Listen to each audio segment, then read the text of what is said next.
Sa video na to, may ibibigay ako sa inyong regalo. Ito yung tools na nakatulong sa akin makapag-generate ng stores na bumibenta ng milyon-milyon every single month. And ibibigay ko sa ito completely free. Dahil sobrang dami kong sellers na nakausap. At ito ang reality. The number one reasons kung bakit sobrang daming sellers ang hindi nagsiscale at hindi kumikita sa e-commerce ay dahil nanguhula lang sila, puro guesswork at walang tamang tools na sumusuporta sa growth nila. At sa e-commerce, yan ang pinakamahal na pagkakamali na pwede mong gawin dahil nasasayang ng oras mo at nasasayang pa ang pera mo. Kaya nag-invest kami ng over 100,000 para makagawa ng isang set of tools na makakatulong sa'yo makapag-scale at masiguradong hindi ka nalulugi. This is the exact set of tools na ginagamit ng mga clients namin to generate over 100 million in monthly sales. Merong tools para sa pricing, add profitability, pag-forecast ng growth ng store, at pati na yung para makikita mo yung actual sales mo sa store. At alam mo ba, bala ko pa dapat ibenta yan ng 5,000 per month para magamit yung mga tools na to. Pero dahil sobrang dami kong sellers na nakausap na nahihirapan at nangangailangan, kaya I've decided to give it to you guys for free.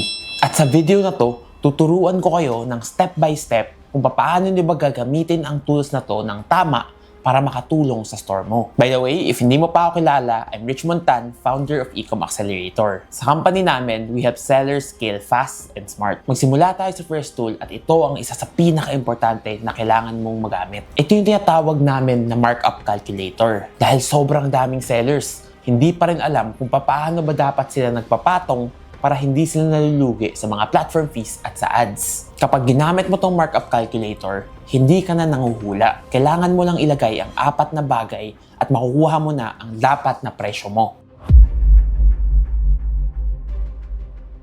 Number 1, product costs or COGS mo. Number 2, shipping fees or miscellaneous costs. Product costs, ito yung puhunan mo or magkano mo binibili ang item na binibenta mo. Number 2, shipping fee or miscellaneous costs. Dito na pumapasok yung mga packaging, labor, OPEX at mga expenses sa end mo. Number 3 ay platform fees at yung mga kinukuha ni Shopee. Desired profit margin or kung magkano ang gusto mong kitain sa bawat item. At ang kagandahan dito, i-reverse engineer niya para makuha mo yung tamang selling price mo at makukuha mo pa rin yung target profit margin mo after ibawas lahat ng fees at lahat ng expenses. The important thing is the platform fees is based on the final selling price. Hindi yan base sa puhunan mo. Kaya kung basta-basta ka lang nagpapresyo or minimultiply mo lang, kaya kadalasan kinakain ng platform fees yung profit mo. Kaya kapag ginamit mo yung tool na to, siguradong may kikitain ka pa rin bawat item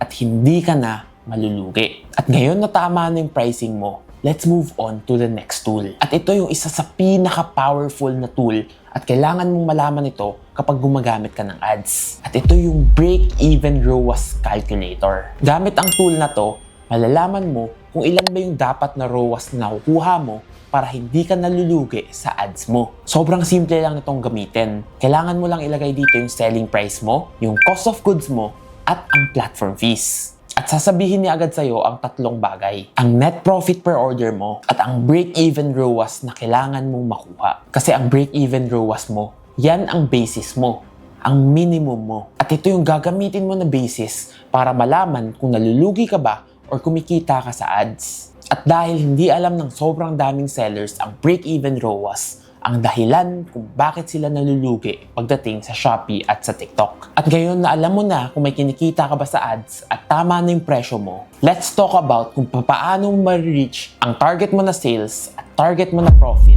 gamit ang Sales Forecaster. This tool is based on Ecom Equation. Ecom Equation is yung formula na ginagamit namin para malaman kung ano ba yung problema ng store at kung paano mo mai-increase ito. At ganito siya gamitin. Kailangan mo muna ilagay kung magkano yung revenue target mo. Tapos ilalagay mo yung mga metrics mo sa Ecom Equation in the last 30 days. Ilan ba yung clicks mo? Ilan yung CVR mo or conversion rate? At ilan yung average order value mo? Ngayon na maayos na yung presyo mo at alam mo na kung paano mo maabot yung target sales mo, may isang tool akong gustong ibigay sa'yo na magbabantay sa profitability mo at make sure hindi ka malulugi. At ito yung discounting calculator. Kasi aminin natin, tayong mga seller, mahilig tayong mag-discount para tumaas ang benta. Pero sometimes, nasosobrahan at ang ending ay nalulugi pa tayo. Kaya ako ginawa yung tool na to. At ganito siya gamitin. Ilagay mo lang yung original price mo, ang total cost mo per unit, at yung targeted discount percentage na gusto mong ibigay. At ilalabas ng calculator na to kung kumikita ka ba or nalulugi ka na sa discounting mo na yan. At ayan ang 4 na basic tools na kailangan meron ka at alam mo. Ngayon, pumunta tayo sa mas malalim.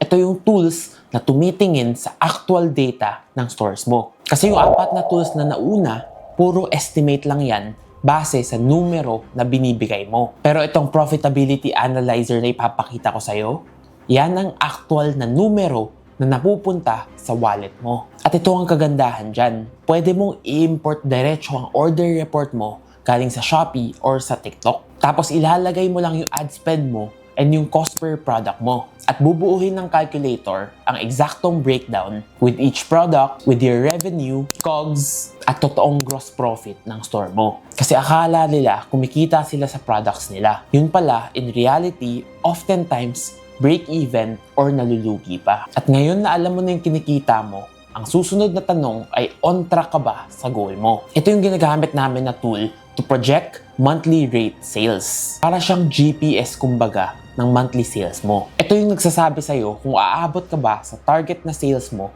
at sa target na profit mo. Kailangan mo lang i-import yung income report mo mula sa Shopee and sa TikTok or pwede mo siyang ilagay manually. As ilagay mo lang yung target goal mo, yung current sales mo ngayon at anong araw na ng buwan. At automatically, ilalabas niya kung magkano ang projected sales mo sa month na yan. Ngayon na alam mo na ang kabuuhan ng benta mo, mag-zoom in naman tayo sa individual products. At dito pumapasok ang tinatawag namin na winner versus bleeder tools. At ito yung isa sa pinaka-paborito ko. Kasi ito yung katotohanan.